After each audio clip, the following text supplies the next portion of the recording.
A dinastia Habsburgo governou a Áustria e o Sacro Império Romano-Germânico por séculos.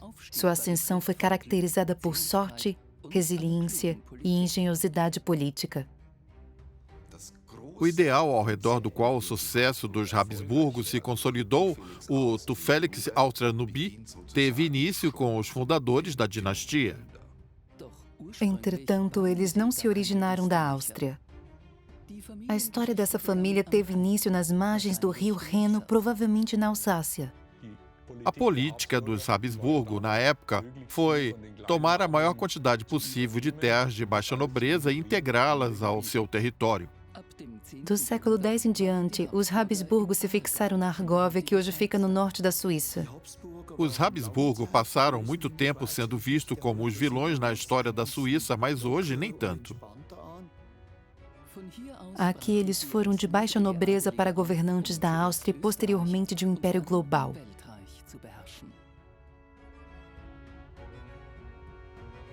A origem da família Habsburgo.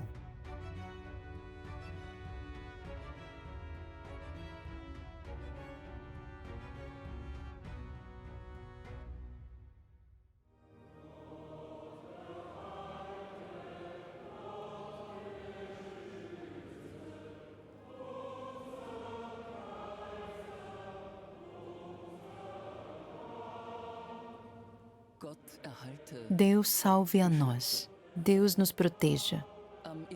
Em 1º de abril de 1989, o antigo hino nacional foi cantado novamente em Viena. Nesse dia, Zita, a última caisarina da Áustria, foi enterrada. A dinastia Habsburgo mostrou novamente seu antigo resplendor.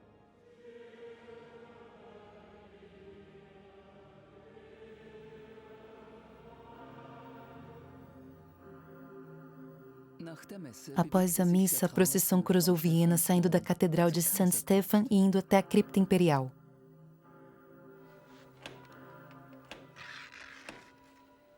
Quem deseja entrar? Zita, a caisarina da Áustria, coroada rainha da Hungria, rainha da Boêmia, Dalmácia, Croácia, Eslavônia, Galícia, Lodoméria e Líria. Mas somente o corpo embalsamado de Zita está na cripta imperial na Áustria. Seu coração está na Suíça, onde ela viveu durante os últimos 27 anos de sua vida.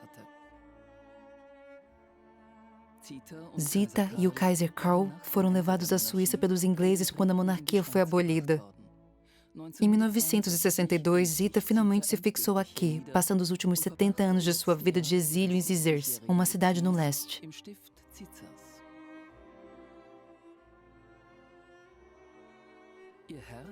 Seu coração foi enterrado na Capela de Loreto, dentro da Abadia de Muri, na Argóvia. Foi a própria Zita que mandou construir esta cripta para os Habsburgo. Os restos mortais dos Habsburgo iam para lugares diferentes.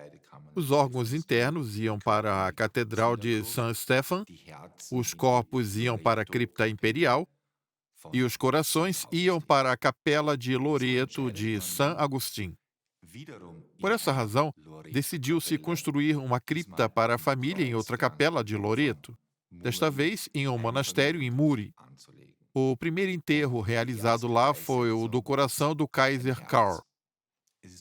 Ele morreu em 1922 na Ilha de Madeira e foi enterrado na igreja de Nossa Senhora do Monte, porém, seu coração foi extraído e ficou na posse da sua viúva, a caisarina Zita.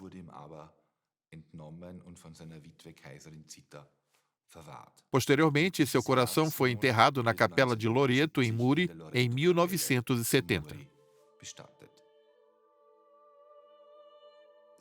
Aqui, Karl e Zita se reuniram na morte em 1989. O coração dela agora descansa ao lado do coração do marido, ambos guardados dentro de blocos de mármore preto. Esse enterro forma um ciclo simbólico, dando à Abadia de Muri, na Argóvia, tanto o túmulo mais recente quanto o mais antigo da família Habsburgo. Aqui se encontram o primeiro e o último dos monarcas de Habsburgo.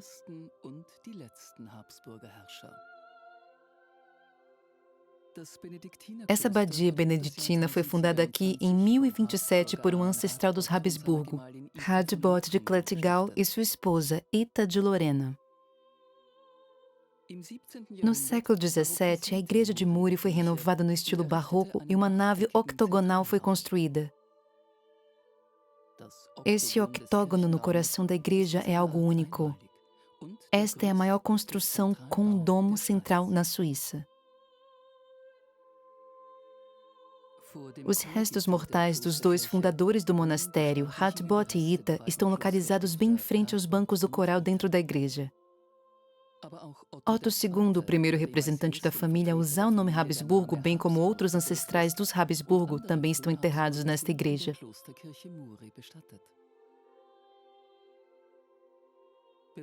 Logo acima das estátuas do casal fundador Radbot e Ita, há um monumento com uma placa listando todos os Habsburgo que estão enterrados em Muri.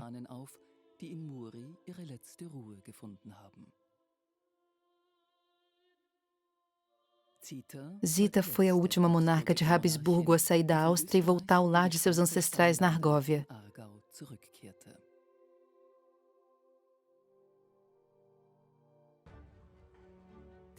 O primeiro Habsburgo a ir à Áustria e ligar o futuro da família a esse país foi Albert II, também chamado de o Fraco ou o Sábio.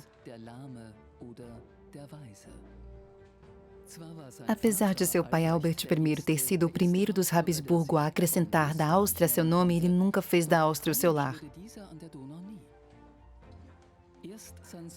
Foi seu filho Albert II que construiu as bases para a expansão do poder da família nas terras austríacas. Ele voltou sua atenção à região que Albert I chamava de o Leste e pensou: eu posso utilizar esta região para construir algo maior e mais coeso, algo que não traga tantos problemas quanto a pequena área ao redor do nosso antigo lar. Foi esse pensamento que fez Albert II se interessar pela Áustria.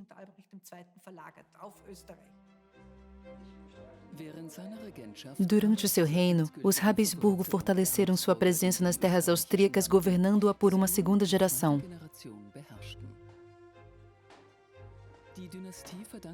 Foi ele quem consolidou sua dinastia no poder e tomou as regiões de Caríntia e Carniola. Albert II ficou bastante tempo em Viena, que passou a ser o centro do poder.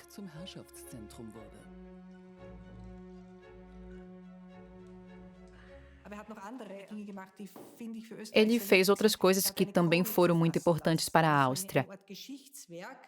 Ele mandou que fosse escrito As Crônicas da Áustria, um livro que contava a história da região para criar um sentimento de comunidade e dar mais orgulho aos cidadãos do país. Para mim, isso foi revolucionário. Outro feito importante para a Áustria foi a criação do monastério cartusiano de Gamin, um monastério na Baixa Áustria onde ele viria a ser enterrado. O local que os monarcas cristãos escolhem para serem enterrados é de extrema importância, pois ele será o seu local de descanso até o momento de sua ressurreição. A escolha da Baixa Áustria por ser uma antiga posse da Casa de Babenberga mostrou que a Áustria havia se tornado o lar dos Habsburgo, que eles haviam deixado de vez sua terra natal. Esses feitos foram muito importantes para a Áustria como um todo.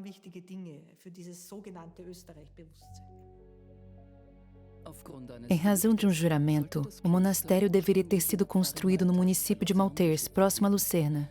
No entanto, Albert, o responsável por cumprir esse juramento, escolheu fundar um monastério em Gamin, na região de Motzwirtel, na Baixa Áustria.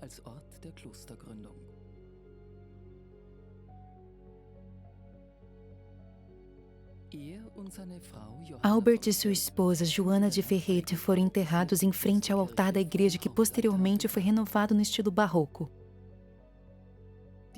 Isso faz do monastério de Gamin o lugar com o mais antigo túmulo de um Habsburgo na Áustria. A eleição de Rudolf I como rei dos romanos elevou o status da família ao mais alto patamar, enquanto Albert II foi responsável por consolidar o domínio dos Habsburgo na Áustria. Mas afinal, como eles chegaram até aqui e de onde eles realmente vieram? A coroação de Rudolf I em 1273 foi a culminação de 300 anos de história. Pelo fato de esse ser um ano importante, o período que o antecede costuma ser ignorado. Esses 300 anos de história remontam à Alsácia e à Argóvia. O mais antigo ancestral de Rudolf, do qual se tem relatos, é Guntram, o Rico, mencionado em um escrito chamado Acta Murensia, que pode ter sido redigido muito tempo depois de sua morte. Deve ser analisado com cautela. O documento conta o quão influente ele foi como príncipe da Alsácia. Guntram teve um filho, Lanzelin, de Altenburgo. Ele pode ter sido tanto Guntram quanto seu filho que conquistou o território que hoje é Algóvia. O desejo de se assentar naquele local e de se expandir os domínios da família já eram presentes naquela época.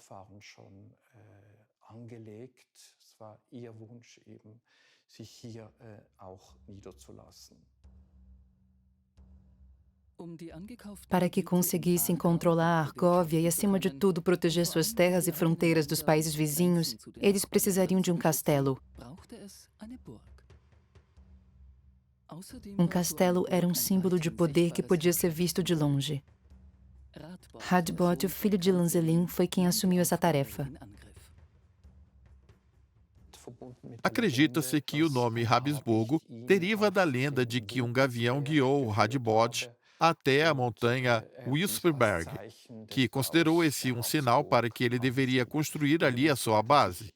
A palavra Habit, gavião em alemão, deu origem ao nome Habsburgo.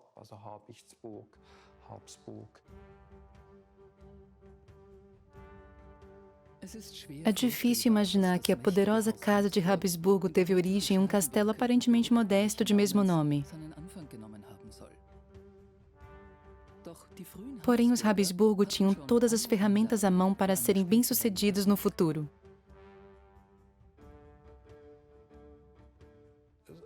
Primeiro, eles tiveram sorte de certas dinastias terem sido extintas. Segundo, a política da diplomacia pelo casamento existiu desde o princípio. O terceiro é que eles tinham a resiliência necessária para guiar os Habsburgo até onde eles precisavam chegar.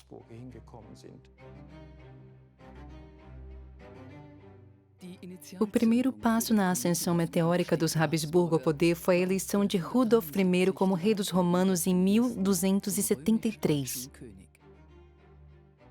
Ser eleito o deixou surpreso, pois ele pertencia à baixa nobreza e não era considerado um dos príncipes mais poderosos do país. O rei Ottokar II da Boêmia era de longe o príncipe imperial mais proeminente de seu tempo e considerava a si mesmo como líder natural do império. Entretanto, o crescimento rápido do seu poder assustou os outros príncipes imperiais que foram favoráveis a um candidato mais moderado. Porém, Rudolf surpreendeu a todos. Todos esperavam que ele trouxesse paz a um período turbulento. Ele não era mais um jovem, ele tinha 55 anos quando foi eleito, o que, na minha opinião, foi um dos fatores decisivos para a sua escolha. Sua personalidade era de uma mistura de seus dois lados. Ele era bondoso, sendo muitas vezes historicamente retratado como um pobre conde. Porém, ele também era beligerante. Ele foi capaz de equilibrar muito bem esses dois lados de sua personalidade. Ele foi escolhido para o cargo com base nesses traços comportamentais. Havia, obviamente, expectativas quanto ao que se deveria fazer e pessoas que depositaram sua confiança nele, pois todos acreditavam que ele seria capaz de pacificar novamente o Sacro Império Romano Germânico.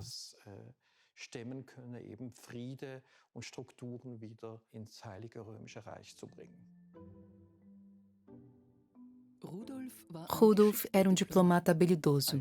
Como líder do império, o pragmático Habsburgo estava ciente de suas limitações. Sua dinastia ainda era muito jovem, por isso ele agiu de maneira cautelosa para consolidar sua posição. Mesmo assim, ele foi capaz de expandir ainda mais os territórios de sua família, estabelecendo um domínio sólido na região sudoeste do Império. Rudolf estava longe de ser o pobre conde que costumam dizer que ele era. Durante seu reinado, aconteceu também outra coisa que eu considero importante. As cidades passaram a ter o maior destaque. Rudolf não era um governante rural, mas sim um governante urbano. Ele construiu uma base para os Habsburgo em Brugg e disse que era um dos cavaleiros que havia chegado ao fim e o futuro estava nas cidades.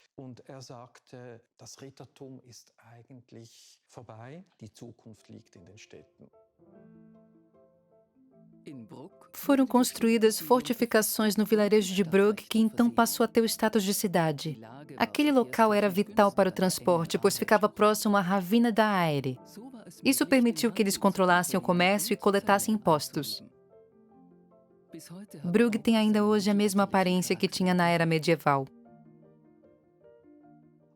Aqui no castelo de Wildegg, que fica próximo a Brugg, podemos ver vestígios dos Habsburgo, como as duas torres, algo típico dos castelos dos Habsburgo. Hoje já não é mais possível identificar as torres do lado de fora, pois o castelo passou por uma reforma que se tornou um castelo barroco. Mas por dentro, ele ainda é um castelo Habsburgo. O castelo de Lenzburg, que fica não muito longe daqui, também foi durante algum tempo a residência dos Habsburgo.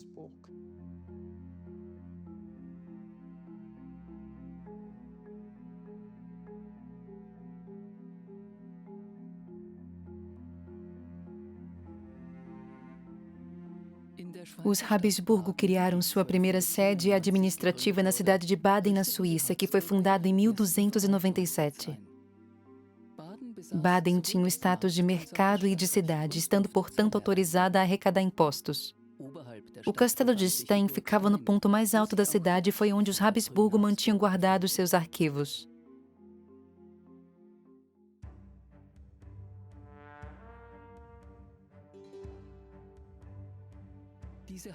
A fundação criada pelos Habsburgo ainda prospera nos dias atuais. A região da Argóvia está repleta de cidades e possui uma extensa rede urbana, onde a vida econômica e cultural se desenrola ao redor dos centros históricos dessas vilas.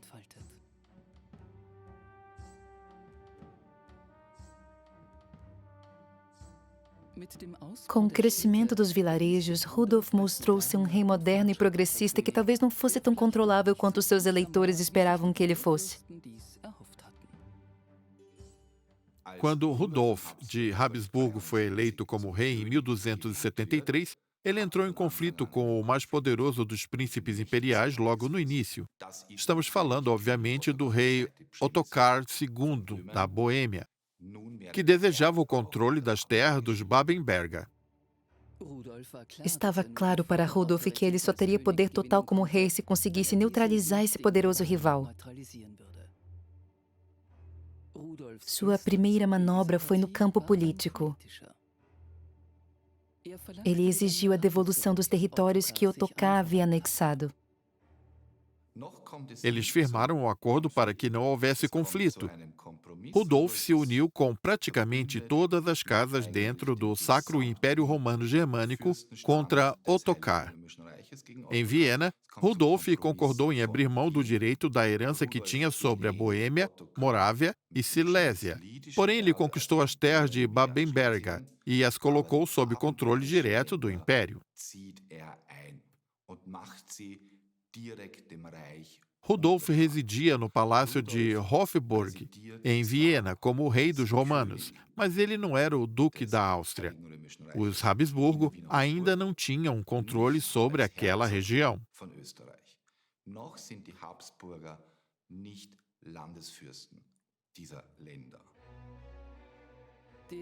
Esse acordo em Viena parecia ter sido um acordo de paz, mas ele serviu apenas para adiar por um tempo uma batalha que era inevitável.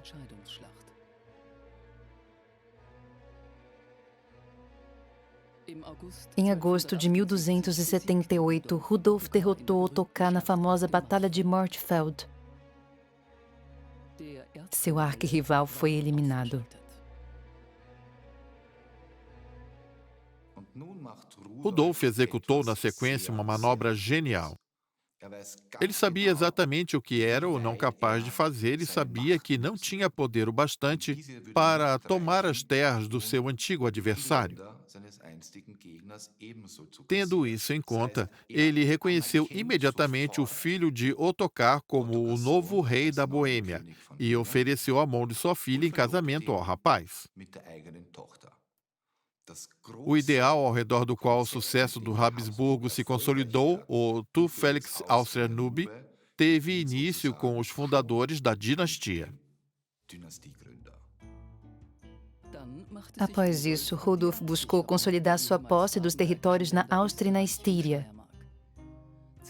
Em 1282, ele confiou a seus dois filhos, Albert e Rudolf, os ducados da Áustria, Estíria e Carniola em sua totalidade como uma entidade singular. Foi somente a partir desse ponto que os Habsburgos se tornaram os verdadeiros soberanos da Áustria.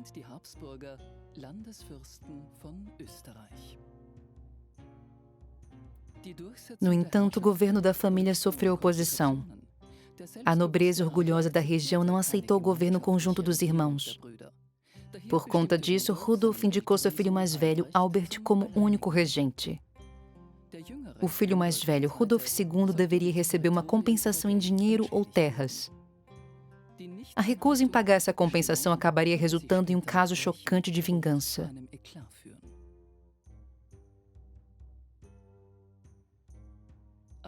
Como novo soberano, Albert colocou em cargos estratégicos do país seus compatriotas suábios de confiança, os quais rapidamente se transformaram em famílias ricas e influentes da aristocracia local. Isso causou em pouco tempo um enorme ressentimento entre as elites da região.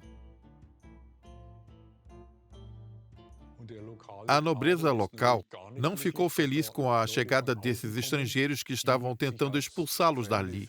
A política dos Habsburgo naquela época era, de fato, tomar tudo o que conseguissem da baixa nobreza para depois integrar em seu território.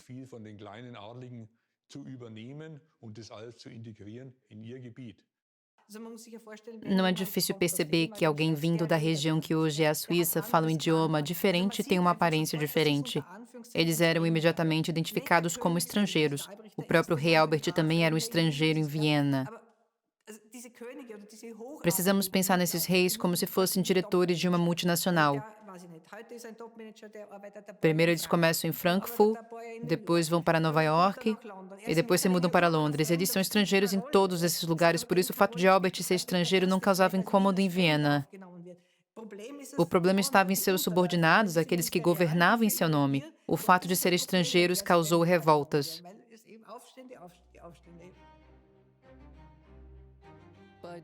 Albert combateu duramente essas revoltas e deu fim a rebeliões em Viena e na Estíria.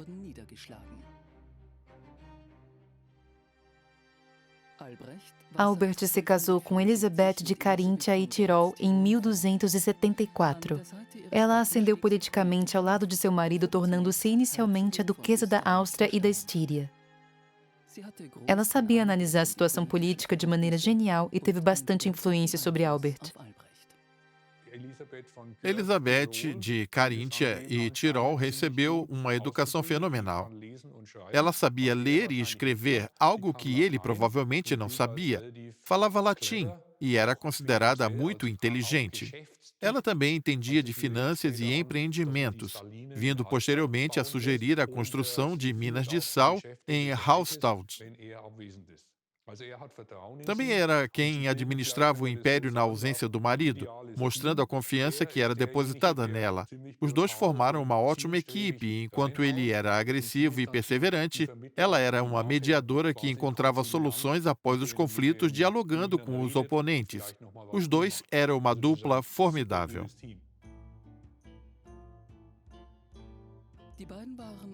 Os dois também eram uma dupla formidável dentro do lar. O casamento duradouro e feliz que tiveram produziu 21 filhos, dos quais 10 infelizmente morreram na infância. Se observarmos os 21 filhos de Albert I, encontraremos nomes bem interessantes. Para alguns dos filhos, ele escolheu nomes tradicionais, dentre os Habsburgo, como Rudolf, Otto e Albert. Para outros, ele deu nomes austríacos como Heinrich, Friedrich e Leopold. Ele usou essa artimanha como uma ferramenta política para dizer ao seu povo: eu me lembro dessas grandes figuras de um passado distante, porém agora precisamos unir a história dos nossos países. Aos 40 anos, Albert contraiu uma intoxicação grave inesperadamente, quase morrendo no processo. Seus conterrâneos especulavam se tratar de uma tentativa de assassinato. Talvez esse não fosse o caso, pois a alimentação na Idade Média era precária para todas as classes sociais. Os alimentos estragavam rápido e a água era imprópria para consumo, razão pela qual eles bebiam cerveja e vinho que eram feitos com a mesma água. As dores de barriga eram comuns. Eles também consumiam muitos grãos. Eles costumavam comer mingau feito de uma variedade de grãos, o que parece algo requintado, mas não era, pois eram grandes as chances de ter uma intoxicação grave. Era algo que acontecia com frequência, fosse você um nobre morando em um castelo ou um camponês na fazenda. Quando um governante ficava doente, a suspeita era sempre de envenenamento e eles logo chamavam um médico. Os relatos dizem que Albert I foi pendurado de cabeça para baixo para que assim o veneno saísse mais rápido do corpo, mas o que aconteceu foi que o acúmulo de pressão sanguínea na cabeça fez um de seus olhos saltar para fora, que teve de ser colocado de volta no lugar com uma cirurgia. Esse era um dos tratamentos comuns na era medieval que sequer pode ser chamado de medicina.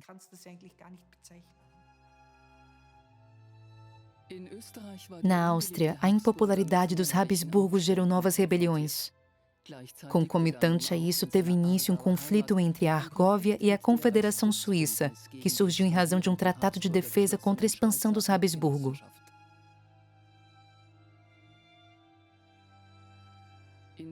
Em meio a essa encruzilhada que tornava incerto o futuro da família, Albert foi vítima de um assassinato. Em 1º de maio de 1308, ele foi morto pelo seu sobrinho Johann Parricida nas margens do rio Reuss, na Argóvia. Johann emboscou seu tio com a ajuda de outros conspiradores. Após cruzar o rio, Albert se separou de sua comitiva e foi morto com um golpe de espada.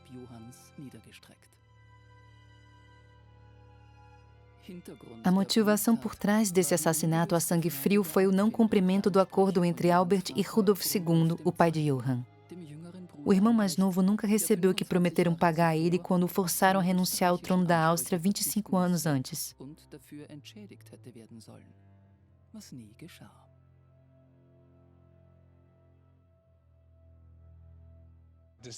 Tudo aconteceu porque o filho havia herdado o ódio do pai. O rapaz carregava dentro de si uma grande frustração. Ele deveria ter pensado melhor a respeito disso. Não há muito a se ganhar com o assassinato de um rei. Eles foram considerados criminosos e passaram a ser perseguidos pelos Habsburgo. Todos os envolvidos morreram no fim. Um deles provavelmente foi executado formalmente, enquanto os outros desapareceram, com diversos relatos tentando explicar esses desaparecimentos. Como forma de marcar essa tragédia na família, a agora viúva Rainha Elizabeth de Carinthia e Tirol fundou um convento clarista no local do crime e deu a ele o nome de Monastério de Königsfelden. Os grandes vitrais, em sua maioria originais, são uma maravilha feita pelos maiores artistas góticos da época. Os indivíduos que pagaram por esses vitrais ainda podem ser vistos por aqui e são testemunhas da importância deste lugar para a Casa de Habsburgo.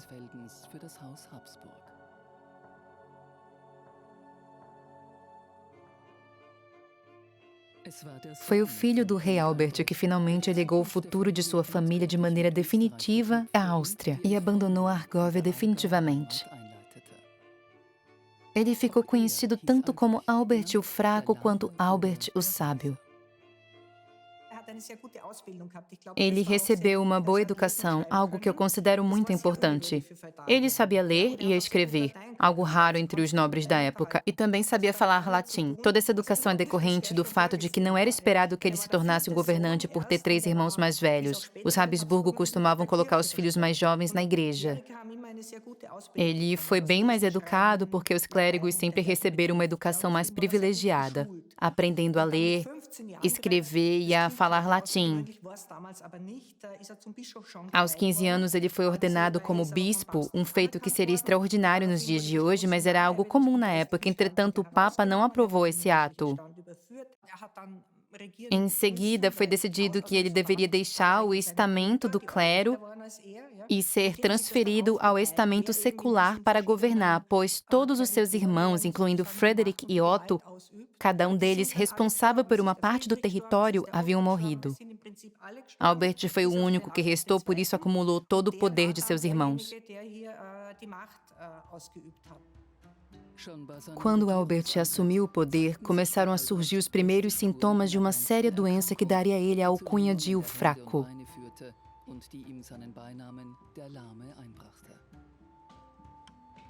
Uma autópsia realizada em 1985 mostrou que ele sofria de poliartrite, um tipo extremamente doloroso de artrite reumatoide. Apesar de ter estado fisicamente debilitado, Albert II foi considerado um governante respeitado. Durante seu reinado de 28 anos, os Habsburgo firmaram definitivamente suas raízes na Áustria. Apesar do fato de que, em meados do século XIV, a região foi assolada por diversas catástrofes como terremotos e nuvens de gafanhotos.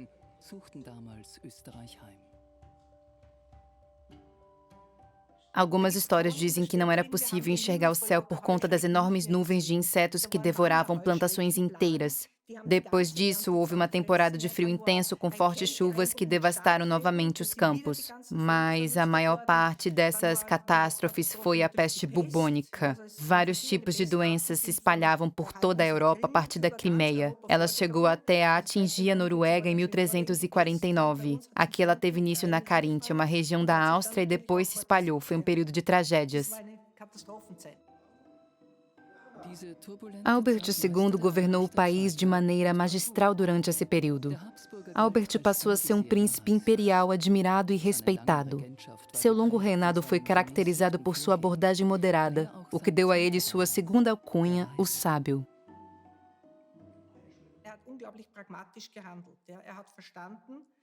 Ele agia de maneira pragmática. Albert sabia o que ele era e o que não era capaz de conquistar. Por estar acometido dessa doença, a qual denominavam paralisia e que na época ninguém sabia exatamente o que era, ele percebeu que não seria eleito rei e passou a concentrar seus esforços em outros assuntos, como a expansão de um novo estado que ele havia acabado de conquistar. A Caríntia foi dada a ele como herança e estava sob o domínio da Casa de Wittelsbach, da Baviera. Uma das peças mais importantes desse processo foi sua irmã, que foi a responsável por lidar com os problemas que estavam transcorrendo na Argóvia, enquanto ele se concentrava na Áustria, em especial na região sul, onde ficam a Estíria e a Caríntia. Assim que sua irmã Agnes, da Hungria, deu fim a esses conflitos na Suíça, ela passou a ser chamada pelo povo de Rainha da Suíça. Agnes foi a primeira Habsburgo a governar a Hungria. Como esposa do rei Andreas III, ela se tornou o elo que uniu sua jovem dinastia real à coroa da Hungria. O rei Andreas havia morrido 5 anos antes e Agnes retornou à Argóvia. Ela passou a tomar conta do recém-fundado monastério de Königsfelden e o transformou em um centro de poder para os Habsburgo.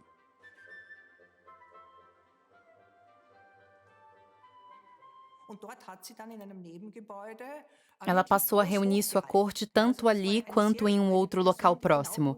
Ela sabia que precisava representar os interesses do povo para ser levada a sério. Lá ela se apresentava de maneira imponente e suntuosa. Ela também atraiu muita atenção para o monastério e também solucionou muitos conflitos que aconteciam nos bastidores. Com essas negociações e pequenos acordos, ela garantiu em certa medida que a paz reinasse na Argóvia por bastante tempo.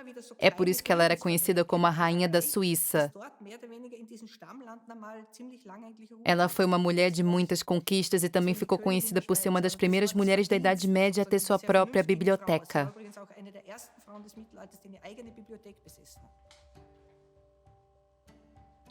Enquanto isso, seu irmão Albert precisou solucionar um outro problema. A sua falta de filhos homens colocou em risco a casa de Habsburgo. Durante 15 anos de casamento, Albert e Johanna tiveram 5 filhos, porém todos eles morreram pouco após o nascimento. A dinastia estava à beira da extinção.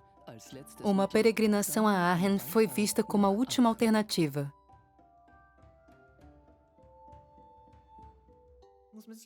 É preciso lembrar que ele não conseguia andar a cavalo. Ele teve de viajar em uma cadeira de rodas que era puxada por um cavalo. Eles partiram nessa viagem saindo da Suíça rumo a Aachen, seguindo a correnteza do rio Reno. Nessa jornada, eles compraram diversas relíquias e amuletos mágicos e depois foram de volta para casa. 9 meses depois, Johanna deu à luz a um Habsburgo que ficou bastante conhecido, Rudolf IV, também conhecido como o Fundador.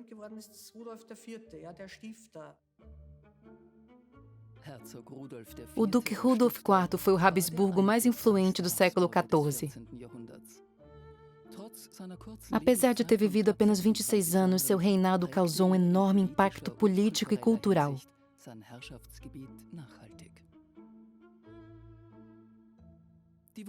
O feito mais famoso de Rudolf foi ter forjado um documento que colocava sua dinastia no mesmo patamar que a dos outros eleitores do Sacro Império Romano Germânico, o Privilegium Maius. Com essa falsificação de sucesso, ele se tornou um arquiduque.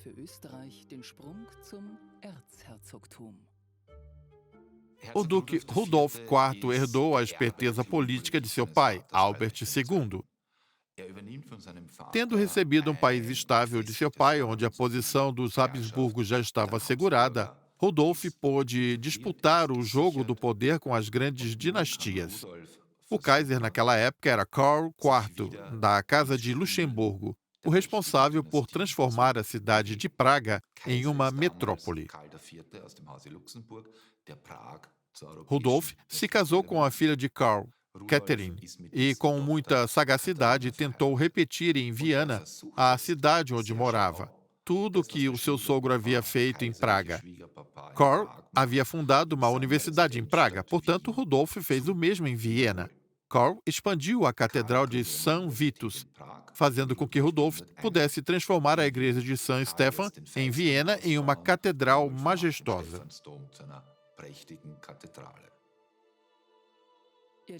Ele lançou as fundações para a conversão da igreja paroquial do estilo romano em uma catedral gótica com uma torre gigante que hoje é um dos cartões postais da cidade.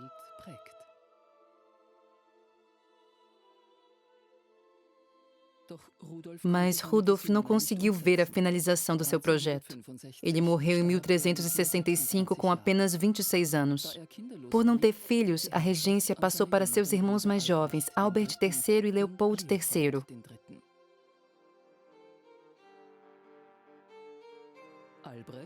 Albert governou a região que hoje compreende a Baixa Áustria, a Alta Áustria e o norte dos Alpes austríacos.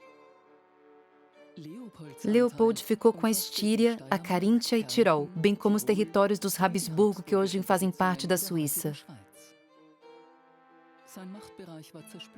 Sua esfera de poder era fragmentada, com uma combinação complexa de territórios, muitos dos quais não possuíam uma unidade administrativa coesa. Leopold governou com mão de ferro para manter o controle dos domínios da sua família. Isso o colocou em rota de colisão com a recém-fundada Confederação Suíça.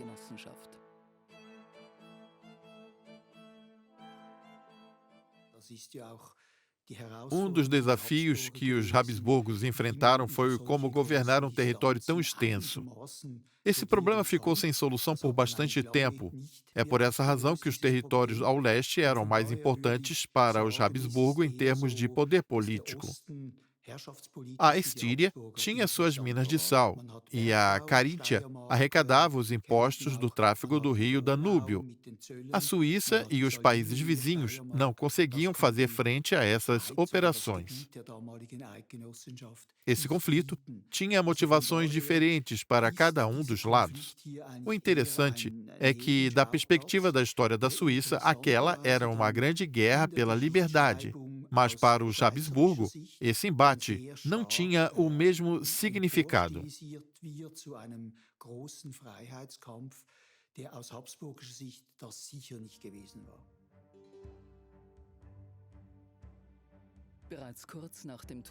Pouco após a morte de Rudolf I, os cantões de Uri, Schwyz e Unterwalden assinaram a chamada Confederação Eterna, com o intuito de proteger suas liberdades contra a crescente sede dos Habsburgo por poder. Esse acontecimento deu origem à Confederação Suíça. Iniciou-se então um longo conflito da Suíça contra os Habsburgo.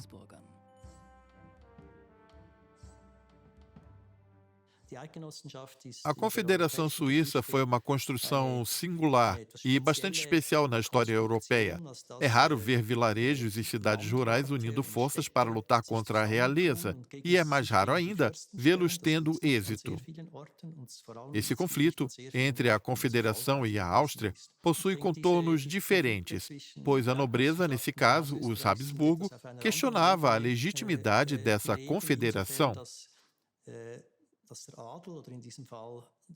Eles disseram que a Confederação Suíça não possuía nobreza e que se opunha à ordem legitimamente estabelecida na Europa de que os plebeus, trabalhadores e artesãos não podiam reinar, pois essa era uma tarefa exclusiva da nobreza.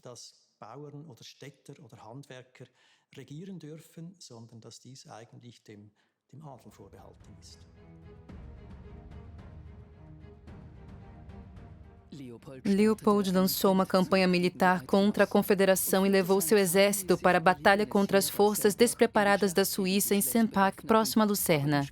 Apesar de estar em menor número, os suíços foram mais determinados e velozes naquele terreno acidentado.